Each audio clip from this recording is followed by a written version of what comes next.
ابوكم عاني يا اهل المغرب اكثر من هيك تحس والله بطل فيه. قبل بثلاث ايام من كاس العالم اصابتين، مش اصابه واحده، اصابتين، ومن اهم الاسماء المزراوي والزلزولي. زلزولي اصابتين ودغري مباشره طلعوا برا. قبل كاس العالم بثلاث ايام وملاقات منتخب برازيلي اصابتين من اهم الاسماء. بس لما شافوا المغرب عم بفوز ومركز سابع عالميا هلا حاليا، وسجلوا الهدف الاول على النرويج واجى التعادل بالاخر، بس اداء كبير قدموه. بس اي اداء من بعد اللي صار، اي اداء واي نتيجه، والله الخساره ارحم من اللي صار. والله العظيم الخساره لو خسروا المغرب هلا من شوي ارحم من هالمنظر. مزراوي وزلزولي قبل ملاقات المنتخب البرازيلي.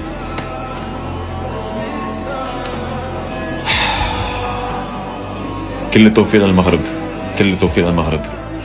اقسم بالله ضربة قاسية، ضربة قاسية قبل ملاقاة البرازيل تكملة مشوار لكأس العالم. الكرة كتلعب بطريقة جميلة لعند إبراهيم دياز المنتخب الوطني المغربي. زعما بصراحة العذاب ثم العذاب. 90 دقيقة ديال الازعاج. انا بعدا واحد اللحظة صافي حيدت الصوت وكملت الماتش هكاك، غير كنتخايل التعليق. انا كنعلق في العقل ديالي، لان بصراحة عينا ما نهضروا، الصراحة عينا ما نهضروا، والسكات حسن ديفا والله من الاخر. شي اخيب حاجه وقعت، واللي هي بالنسبه لي النقطه السلبيه الوحيده في هذه المباراه اللي تعادل فيها اليوم المنتخب الوطني المغربي ضد النرويج بنتيجه 1-1، هي الاصابه ديال عبد الصمد الزلزولي، اللي من هذا المنبر هذا كنوجه ليه رساله، واللي انا متيقن المغاربه كاملين غادي يدعيو معاه في التعاليق، هي الله يشافيه والله يرجعوا لينا في اقرب وقت ممكن. انما باقي يعني داكشي اللي شفنا في المباراه انا بالنسبه ليا ايجابي في ايجابي في ايجابي ان شاء الله. الشوط الاول رائع، ريتم، تكتيك، انضباط، تشكيله واعره عجبتني بزاف، واللي بصراحه كنتمنى على ان الزلزولي يكون مازال حاضر معنا في المونديال، واللي كنتمنى على ان ما تكونش عنده شي اصابه صعيبه، لان الزلزولي لا يعوض. انا بالنسبه لي لا يعوض حاليا. الشوط الثاني درنا تغييرات كثيره، انا شفت منتخب منضبط، جاتنا واحد التصرفيقه اللي كنت كنتظرها بصراحه، لان شفت شي شويه الريتم بدا كيهبط في الاخر ديال المباراه. اوديغارد لاعب كبير، الكابيتان ديال ارسنال اللي وصلوا للنهائي ديال دوري ابطال اوروبا، عادي جدا ومزيان. 1-1 انا بالنسبه لي مزيان. شي 1-1 دابا حاليا احسن من 1-0، وان شاء الله نتمنوا التوفيق للمنتخب الوطني المغربي. ومره اخرى نتمنوا الشفاء لنصير مزراوي حتى هو، سمحوا لي نسيتو، وعبد الصمد الزلزولي. حرام المغرب اليوم تتعادل مع النرويج، وهي كانت اليوم احسن من النرويج. انتهت مباراة النرويج يا اخوان والمغرب 1-1. شوف الاحصائيات، المغرب ما شاء الله شاتت 13 تسديد على مرمى النرويج يا اخوان، و5 منا على الباب، والنرويج شاتت 9 بس و2 منا على الباب. مصيبة المغرب اليوم يا اخوان، المزراوي خرج مصاب والزلزولي خرج مصاب، لكن ان شاء الله اصابتهم خفيفة ويرجعوا مع كاس العالم. لكن يا اخوان كالعادة نجم المغرب يا اخوان ابراهيم دياز ميسي العرب، مو طبيعي اللي جالس يقدم مستوى واداء ونتيجة، واليوم سجل هدف. باذن الله مستوى المغرب يتحسن اكثر مع كاس العالم. والله يكرمك يا مشاهد لا متابع. هذه النرويج موشي مدى اشقر ولا بوراندي يا المغرب. على بالك في الشوط الاول تبقى ضيالي في الفرص السهله، والنرويج باش تسكت لك. اجا نقول لك في الشوط الثاني ما تستغربش اذا النرويج عدلت وقلبت عليك الماتش. والله لازم كمية الفرص اللي ضيعها خط الهجوم متاع المغرب كبيرة، فرص سهلة، فرص صدقني باش تندم عليهم في كاس العالم. تو انت كنت رابح 1-0، يعني كان ماركيت بونت واخر ولا زوز خلاص كنت انت تفنش الماتش من البريمير ميتون. كان النرويج رجعت عليك في الدوزيام ميتون راهو منك انت.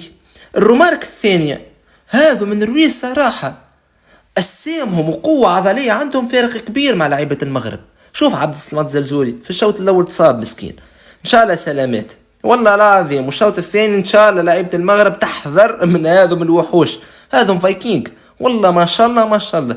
سينو إبراهيم دياز كالعادة الهدف جاء منه، هو أفضل لاعب في الشوط الأول، وإن شاء الله يكمل هكا. دونك هذايا كان ملخص الشوط الاول. ما تنساش تتابعنا وتحفظ الفيديو عندك، واستناو ملخص بقيه المباراه. السلام عليكم. داكشي اللي قلت انايا، زلزولي ما يكملش الشوط الثاني، دخل بلاصتو رحيمي. دونك وهبي خدا القرار الصحيح باش ما يعذبش الزلزولي، دخل رحيمي بلاصتو. دخلت امرابط، دخلت سفيان امرابط. تبارك الله عليك ابونو، شديت كره، لوح كره بعيده صاحبي، لوح كره بعيد. شادي رياض كلا دقه تا هو يا لطيف. ضربوا في راسو.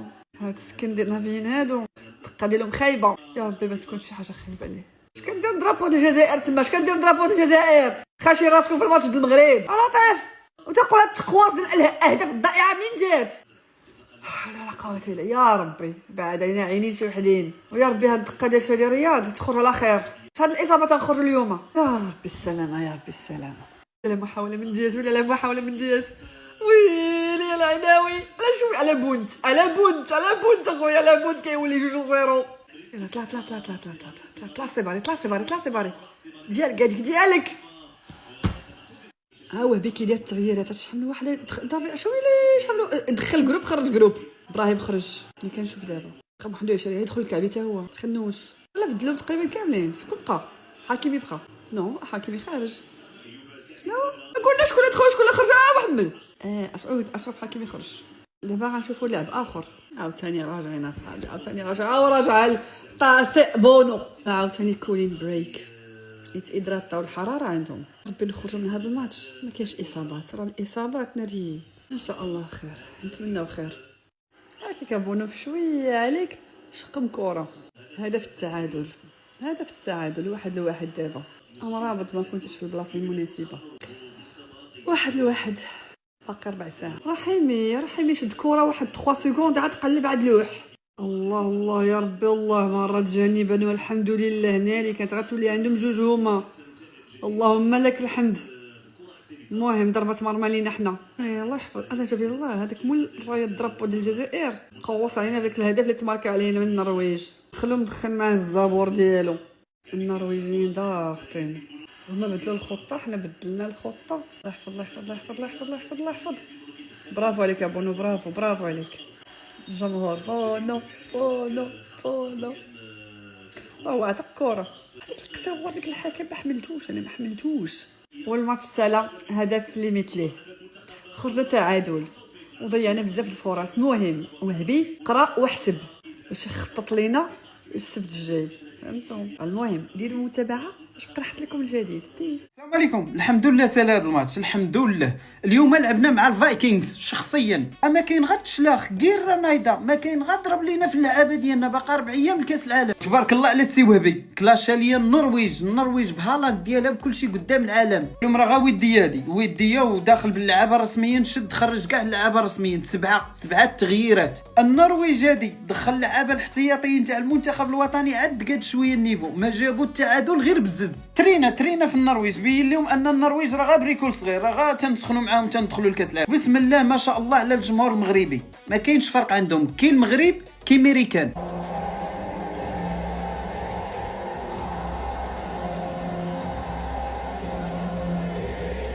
تحلف عليه هذا الماتش ما ملعوب في ميريكان. تقول غا في الرباط ملعب مولاي عبد الله. صافي دابا سالاو الوديات. ان شاء الله الماتش الجاي غيكون ضد البرازيل في كاس العالم. ونتمناو ما تكونش عند الزلزولي والمزراوي شي اصابه صعيبه ويكونوا معنا ان شاء الله من الماتش الاول في كاس العالم. اما التعليق لا تعليق. لا كان هكا نمشيو ندبروا على شي قنوات اجنبيه نتفرجوا فيه. والله صابوكم بالعين يا اهل المزراوي والزلزولي انصابوا قبل كاس العالم ب3 ايام يا رجل.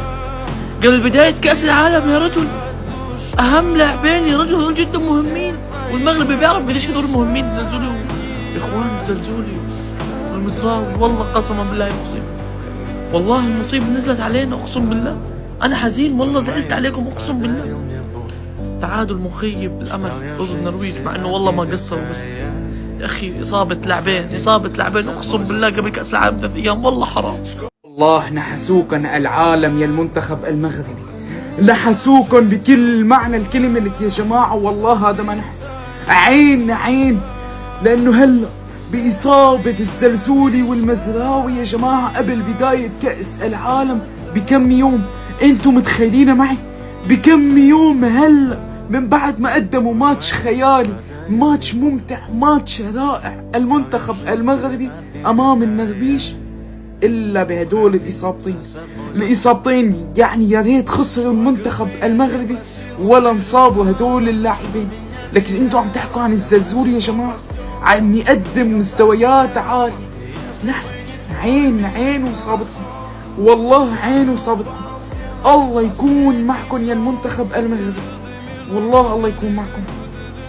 بعرف ان شاء الله يكون اصابتهم هلا مانا خطيره، فمندعي لهم كل الشفاء العاجل لإلهم. ومن شان هيك انتوا اذا بعدكم مو متابعيني كمان تابعوني. عجيب، هو هذا المنتخب النرويجي اللي خبصتونا بيه خبص، قسما بذات الله منتخب المغرب قطعهم وتقطع. والله منتخب المغرب ضيع اكثر من 3 اهداف محققه 100%. يعني لا شيء صعب على الاسود الرافدين. يعني اليوم المنتخب المغربي مستحوذ بالطول وبالعرض، صح؟ منتخب المغرب عمالقه كبار، منتخب المغرب متطور بشكل مو طبيعي. يعني منتخب المغرب منتخب عالمي صح، بس لا شيء صعب على اسود الرافدين. والله العظيم نقدر باصرار وعزيمه الرجال وثبات اللاعبين بارضيه الملعب واللعب بالعقلانيه وبالانضباط وبالتيكي-تاكا. والله العظيم ولعب اللي شفناه يا اسبانيا نقدر نفوز على المنتخب النرويجي وبكل سلاسه وبكل سهوله. يعني اليوم المغرب قطعت النرويج، للامانه نكون واقعيين. هاد كاس العالم بامريكان بينت لنا ان الافارقه هم اكثر المنافقين. تخيلوا ان الطاقم التقني ديال مصر حسام حسن في الشمس ما لقاوش فين يجلسوا، ما لقاو والو، حتى واحد ما خرج هضر. السنغال المدرب ديالهم خرجوا لهم الجمهور وحتى واحد ما كاين لا امن لا والو، حتى واحد ما خرج هضر باش عرف انهم ما حامليناش. وامريكان ما كيقدروش يهضروا منا، ما قدروا يقولوا والو حيت خايفين. الصراحه باز ليهم. بغيت انا نتسنى حسام حسن يخرج يقول شي حاجه ولا داك المدرب ديال السنغال. نتوما الراي ديالكم في هاد المنافقين هادو يا اخوان؟ بيعلم النرويج شو هي كره القدم. اقسم بالله المغرب بتسلى بالنرويج تسلاقي الشوط الاول. عن جد والله اداء اسطوري، والله اداء اسطوري من المغرب. اي نرويج؟ وينه هالاند؟ وينه هالاند اللي قال الدبابه؟ اي دبابه؟ ولك ما عملتش اشي، ولك بونو ما شافك. بونو الشوط الاول ما شاف هالاند. اي نرويج؟ اسمع عراق لا تخافوا من النرويج. اليوم المغرب فضح اشي. شو هو النرويج؟ فضحوا للنرويج. اقسم بالله ضعيف. ومنتخب المغرب الشوط الاول بيأدي اداء اسطوري، ولسه الشوط الثاني راح يخش المغرب هيك رايق ويخلعهم كمان جولين 3. المغرب ما شاء الله لا مرشح للبطوله باذن رب العالمين. المغرب مرشح للبطوله ما شاء الله. اداء بخوف قدام النرويج اللي صراحه عنده اسماء بس اليوم هشه يعني مش موجوده ولا إلها اي داعي قدام المغرب ما شاء الله. ان شاء الله يا رب الشوط الثاني المغرب بيكملها بجولين او 3 باذن رب العالمين. شفتوا الاداء المنتخب النرويجي؟ هذا المنتخب النرويجي الخابصين نبيه ومسوي له بعبع ومن هسه مخوفين لاعبينه. يا هذا منتخب عادي شوط اول غير. المنتخب المغربي افضل ب10 مرات من المنتخب النرويجي. الشوط الاول خلص 1-0. المنتخب المغربي ضيع هدفين محققات. قسما بالله منتخب عادي بشوط اول ادى شوط اول عادي جدا. يا اخوان لا تخبصونا، يابا قادرين على الفوز. اللي يفكر يقول بلكي تعادل، لا حبيبي راح نفوز على النرويج. النرويج ما عندهم شيء. خط الوسط بيض شوارع، معتمدين على هالاند وهالاند ما توصل له كره اصلا. المهم متابعه ولايك. مثل ما قلت لك النرويج ما يخوفون شيء.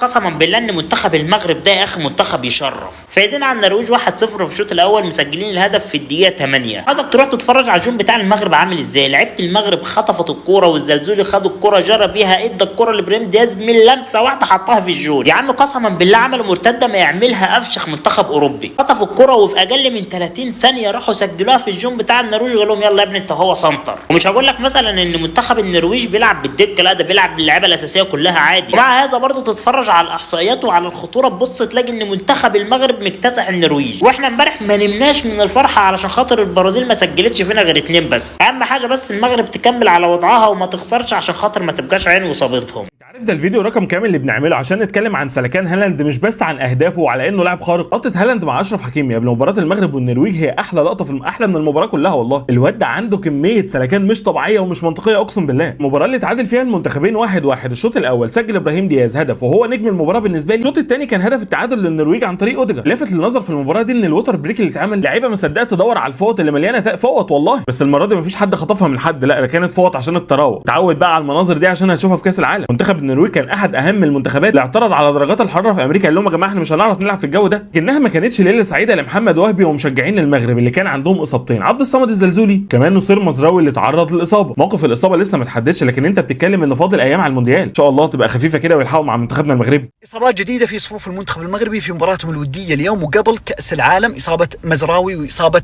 الزلزولي. اصابه مزراوي طاح على كتفه اليسار، وهذا السقوط بهذه الطريقه ممكن يسبب كدمه على مستوى المفصل او حتى ممكن يسبب خلع جزئي. حاول انه يكمل تقريبا 6 دقائق 8 دقائق، ولكن بعدها ما قدر يكمل وطلب من الطاقم الطبي انه يتم استبداله.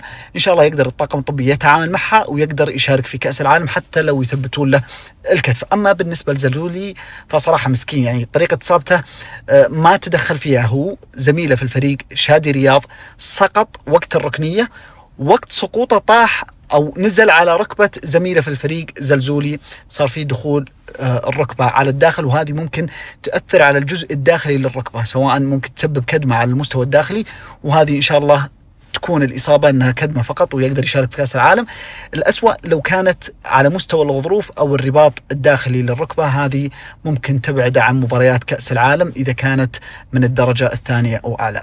فبإذن الله أنها تكون إصابات بسيطة لنجوم المنتخب المغربي. إذا تعادل عادل ما بين المغرب والنرويج. مباراة شوط بشوط، الشوط الأول كان مغربي بامتياز، متعة وفن، واكثر من مره انا اصيح بالبيت يا ولد والناس تفكر انه شو في فيعني بصراحه متعونا المنتخب المغربي بشوط المباراه الاول، ما شاء الله تمتعنا.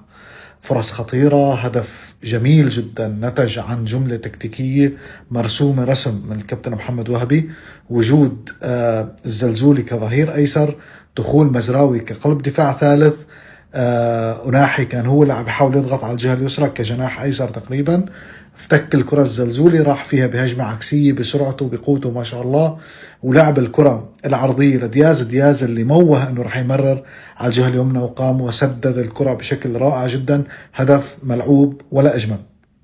بعد ذلك شفنا جمل تكتيكية رهيبة وجميلة جدا هجوميا ما بين الزلزولي ودياز. شفنا دياز عم بيطلع على الجهة اليسرى، عم بيلعب ويعمل ربط مع الزلزولي، أداء كان جميل ممتع رائع. الشوط الأول كان ممكن يخلص بثلاثية على الأقل للمنتخب المغربي لو استغلت الفرص، ولو الزلزولي استغل الكرة اللي اجته، وكانت جميلة جدا بصراحة فكرتها، ولكن كان في قلة توفيق، خلينا نكون صريحين.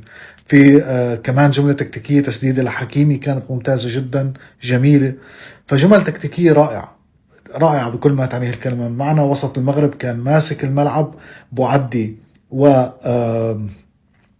يا رب ذكرني من كان جنب بوعدي، المهم وسط المغرب كان ماسك الكرة بشكل جيد جدا، كان عارف امتى يستحوذ، امتى يعمل بروجريشن يطلع الى الامام. نقل عناوي اللي كان جنب بوعدي، كان كسبان الثنائيات معظمها. حكيمي قدم شوط اول خرافي ما شاء الله عليه. مزراوي كان مقدم شوط اول جميل جدا، الله يشفيه ويعافيه ويشفي الزلزولي ويعافيه، لانه هذول يعني الضربتين اللي كانوا صراحه مزعجين في هذه المباراه جدا، وان شاء الله انه ما يغيبوهن عن مباريات بكاس العالم يا رب، وتكون اصابات بسيطه. شفت الصباري يعني ممكن يكون اقل واحد فيهم، ولكن قدم اداء ايضا معقول جدا. اللي مطلوب منه اكثر هو أناحي محتاج شوف منه جري أكبر، شوف منه ضغط أكبر، لأنه لما نزل بلال الخنوس الشوط الثاني صرنا نشوف ضغط مغربي أفضل. بلال بيجري بيركض بيفتح مساحات، بيحاول يسكر على الخصم، بيخليه ما يطلع الكرة مرتاح. فهي نقطة لازم يشتغل عليها أناحي كثير منيح. ديوب قدم شوط أول وشوط ثاني لحد ما طلع خرافي ما شاء الله عليه، كسبان كل الثنائيات ديوب يا جماعة، كل الثنائيات. والزلزولي بالمناسبة قبل ما يطلع كان كسبان كل الثنائيات، فكانت يعني كان شوط مثالي بكل ما تعنيه الكلمة من معنى، وأداء مثالي بكل ما تعنيه الكلمة من معنى. وثنائية ديوب شادي رياض عجبتني جدا بصراحة. هذا الشوط الأول. الشوط الثاني لما عملت تبديلات الكابتن محمد وهبي، وأكيد هي تبديلات تجريبية وكان في منها اضطراري، مثل دخول سفيان رحيمي على الجهة اليسرى بدل زلزولي، ودخول بالعمري بدل مزراوي. الجهة اليسرى بالشوط الثاني تعطلت. أنا يعني بكل أمانة سفيان رحيمي ما عجبني بهذا المركز نهائيا، جايب 3 من أصل 11 ثنائية دفاعيا. فكانت الجبهة اليمنى مخترقة بسهولة. بالعمري دفاعيا قدم أداء جيد بالمناسبة جدا، ولكن التقدمات الهجومية يمكن ما كانت مطلوبة منه كثير، فما شفته هجوميا. ولكن دفاعيا رغم أنه الهدف إجا من جهته عن طريق أوسكار بوب، ولكن مش غلطه، غلط عدم مراقبة أوديغارد من قبل يا أما سفيان رحيمي يا أما بلال الخنوس، لأنه كان بهاي الأثناء سفيان مرابط داخل ليقطع زاوية التمرير. وبالنسبة للحديث عن سفيان مرابط، سفيان مرابط ما فاز بولا ثنائية اليوم من لما دخل. تمريراته ما كانت دقيقة 100%، بطيء وثقيل على الكرة كثير، ما أخطأ خطأ واضح، ولكن مطلوب من سفيان أفضل من ذلك كلاعب خبرة وكلاعب مهم جدا في وسط منتخب المغرب. عجبني كثير كثير كثير سمير المرابط لما دخل بتمريراته، لمساته حلوة، وما شاء الله اللي عجبني كثير أيضا أيوب الميموني على الجهة اليمنى، ولد لعيب لعيب لعيب، وانا مطمن على الجهه اليمنى عند منتخب المغرب حتى لما دياز ما يكون موجود او لما يتبدل لاي سبب من الاسباب. قلبين الدفاع اللي دخلهم كان مروان سعدان ولح الحال، قدم مستوى معقول، ما شفت فيه اخطاء كبيره يعني. ولكن الشوط الثاني منتخب المغرب منتخب النرويج كان خطير، كان صعب مجاراته، كان قادر يخلق خطوره ب5 مرات تقريبا او 3 مرات خطوره و5 تسديدات كان له، سجل هدف، كان ممكن يضيف اهداف اخرى، ولكن هذا أمر طبيعي بسبب التغييرات اللي صارت. والمنتخب المغربي بشوط المباراة الثاني حاول أنه يطلع ويستحوذ في بعض الأحيان، نجح بالاستحواذ ولكن ما نجح بتشكيل خطورة كبيرة بأكثر من مرة، وهذا الأمر المطلوب. ولكن مفهوم أنه هؤلاء اللاعبين ممكن يكونوا احتياطيين للأساسيين. بالنهاية أخذنا فكرة حلوة جدا، كافية جدا، وافية جدا عن منتخب المغرب قبل كأس العالم، وأعتقد أنه اطمنا على المنتخب المغربي اللي واجه منتخب يعتبر من المنتخبات المرشحة لأن تكون الحصان الأسود في هذه البطولة، وعنده أسماء ولاعيبة كبار جدا، والمنتخب المغربي أيضا منتخب كبير رابع العالم. فأداء جميل جدا، ممتاز جدا، مباراة انبسطت فيها بصراحة، وخصوصا بشوط المباراة الأول.